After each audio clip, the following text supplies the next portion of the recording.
What's up, guys? Today, let's look at how you can create a third-person character controller for your 3D games using Godot. Let's go.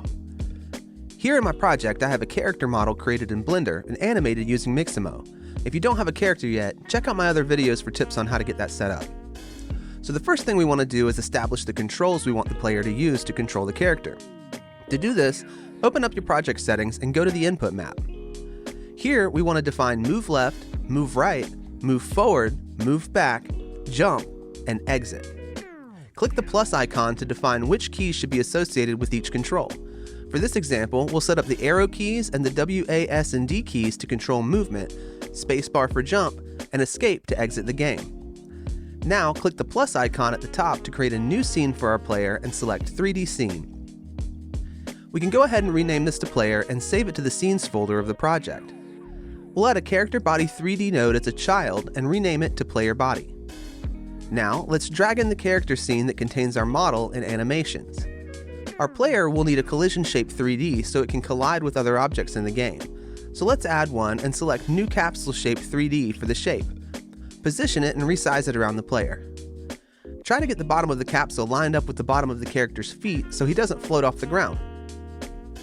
Now, we'll set up the camera for our player. Since we'll want the mouse to control the camera movement, we'll need to create a rig. To do this, start by adding a node 3D as a child of the main player node. We can rename this to Cam Origin. Now, we'll create two more nodes and name them H for horizontal and V for vertical. Make sure the vertical node is a child of the horizontal node and the horizontal node is a child of Cam Origin. Next, add a Spring Arm 3D node as a child of the vertical node. Finally, we'll add a Camera 3D node as a child of the Spring Arm 3D node. Now that we have our player structure set up, we can start adding some scripts to make everything work. Click Player Body and then click the icon at the top of the scene tree to add a script to it. We'll call this script Player Movement and save it to the Scripts folder in the project. Let's start by defining some variables. Speed will set how fast we want the player to move. Turn speed will determine how quickly he turns. Then we can get the gravity that's set in our project settings. We'll also need a reference to the parent of the player body node. We can define jump impulse to control the intensity at which our character will jump. And a couple of onReady variables to grab references to our horizontal and vertical nodes on the camera. You can use a state machine to control player animations, but for simplicity, we'll just define states for running and jumping here. For our ready function, we'll want to capture the mouse and set up the parent variable. We haven't defined the capture mouse method yet, so let's do that now. You may also want to enable the mouse for things like interacting with your UI. So even though we won't use it now, we can go ahead and set up a release mouse function that we can use later. We can also go ahead and set up our exit button to close the game when pressed, using the unhandled input function. Next, we want to make sure the parent moves with the player character body, so we can add a process function to handle that. Now, since we're moving the character around, we'll want to use physics process function to handle the movement. We'll start by grabbing the input direction if any movement keys are pressed.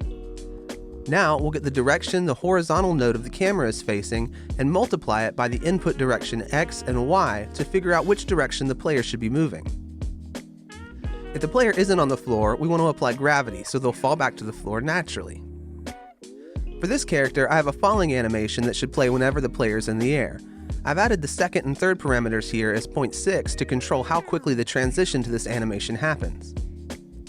Now, let's add an else condition for when the player is on the floor. This is basically going to control our animations, so if you're using a state machine, you won't really need this part. We'll define conditions for if the player is running, if the player is idle after running, and if the player is idle after jumping.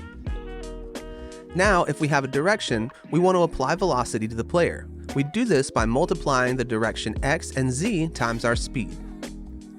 We'll also make the player rotate to face the direction the camera is facing using lerp angle so the rotation is smooth. If there's no input direction, we want the player to stop moving, so we'll set up an else statement that stops the player from moving when there are no inputs. Now we want to add the ability for our player to jump if he's on the floor and the jump key is pressed, by setting the Y velocity to the jump impulse value. Finally, to apply the velocity to the player, we can call move and slide. Make sure to save your script. Now we'll set up logic for how the camera should move.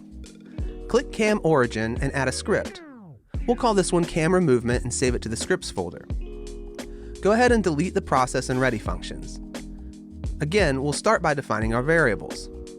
Mouse cam sensitivity will set how sensitive the camera is to mouse movement. Now we need twist input and pitch input to control the angles at which the camera will pivot and rotate. Then we'll add a variable for our input direction. We'll define onReady variables for twist and pitch pivots, setting them to the nodes on our camera rig. Now, since we're still dealing with movement, we'll use the physics process method again. Here, we'll start by setting the rotation on the horizontal and vertical nodes from our camera rig. Then we want to limit the camera pivot so it doesn't move further than we want it to. We can do that using the clamp method. And then we can reset the twist input and pitch inputs back to 0. Finally, we can use the unhandled input method to monitor the mouse movement and set the twist input and pitch inputs to the negative x and y of the mouse position multiplied by mouse cam sensitivity variable. That's it for the code, so make sure you save your script and then head over to your main level scene. To give our player somewhere to run around, let's add a floor using the CSG box 3D. Resize it by changing the X and Z values under size in the inspector. Then use the Y transform to move it down a little. To make it a little easier to see what's going on, let's head over to the player scene and adjust the transform of the camera. We'll also want to check the current checkbox to tell Godot to use this camera. And we'll change the field of view a little. While we're here, we can set the spring arm spring length to 4 and margin to 0.5. Now, back in our main scene, we can drag in the player. You'll notice if we run the scene now, the player falls through the floor. To fix this, make sure Use Collision is enabled on the CSG Box 3D node. Now our player can stand on the floor and move around, but he's facing the wrong way when we move. We can adjust which way he's facing by going into the character scene with our mesh and animations, clicking Armature, then under Transform, setting the Y rotation to 180. Now he's moving the right direction, but the camera isn't following him. In the player scene, we can fix the camera by selecting top level on the player body node under Transform. Now the camera works, but it's pretty tough to see anything. Let's go back to the main scene and add a directional light. We can see what we're doing, but the player jump is a little slow. So let's pop into Project Settings, and under Physics 3D, we can set the gravity value to 20. Now we can add another CSG Box 3D to the scene so we have something to jump on, making sure to set Use Collision on it as well. Awesome. On our directional light, we can now enable shadows. Looking good. Now let's make it a little more interesting by adding a few more boxes to the scene by right-clicking and selecting Duplicate, or by hitting Ctrl-D and rotating them at slightly different angles to see how the character interacts. Depending on the slope's angle, the character will either walk up the slope, or if it's too steep, he'll slide down. If you want to add more light, you can duplicate the directional light, but you'll notice when you do that you get two sets of shadows. To fix this, just disable shadows on one of your lights. Finally, to make it a little more interesting to look at, we can add a material to the floor by adding a standard material and setting the albedo to a color other than white. And there you have it, a functional 3D character you can use in your game. If you got value from this video, please give it a like and subscribe to the channel for more tutorials like this. That's all for now, guys, and thanks so much for watching.